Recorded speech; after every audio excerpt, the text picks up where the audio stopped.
"Eyvallah," dedi çıktı. Merdivenlerden hızla indi. Sokağa varınca baktı, geç kaldığı bir şey yok. Her şey her zamanki gibiydi. Motor gürültüsü, kalkık yakalı, hızlı yürüyen, kayıtsız insanlar.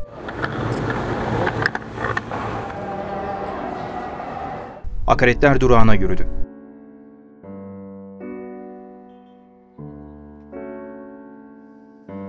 Tramvaya binerken kaval kemiği basamağa çarptı.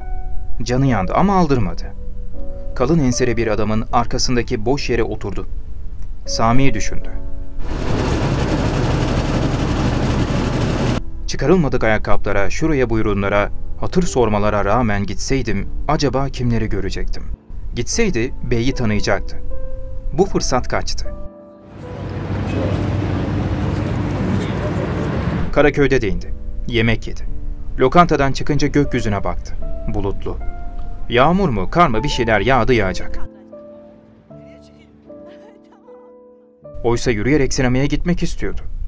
Yürüdü de.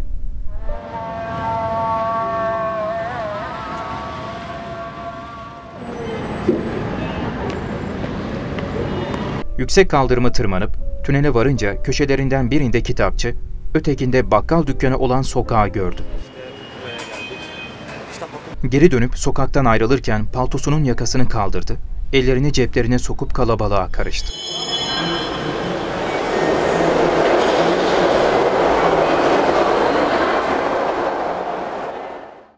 Sinemaya girdiğinde üstü başı az ıslaktı.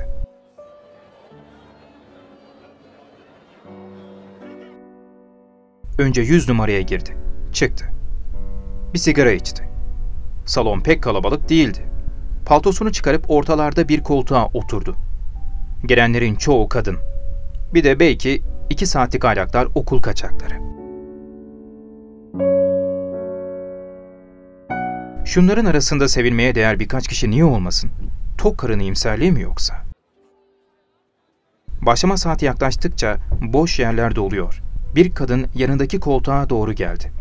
Kadının yüzünde sanki koyu vişne bir ağızla Romalı heykel burnundan başka bir şey yoktu.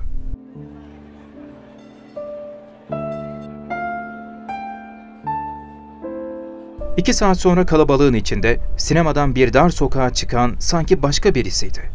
Düşünüyordu. Çağımızda geçmiş yüzyılların bilmediği, kısa ömürlü bir yaratık yaşıyor. Sinemadan çıkmış insan. Gördüğü film ona bir şeyler yapmış.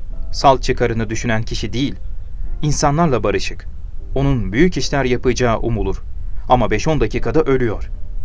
Bunları kurtarmanın yolunu biliyorum. Kocaman sinemalar yapmalı. Bir gün dünyada yaşayanların tümünü sokmalı bunlara. İyi bir film görsünler. Sokağa hep birden çıksınlar.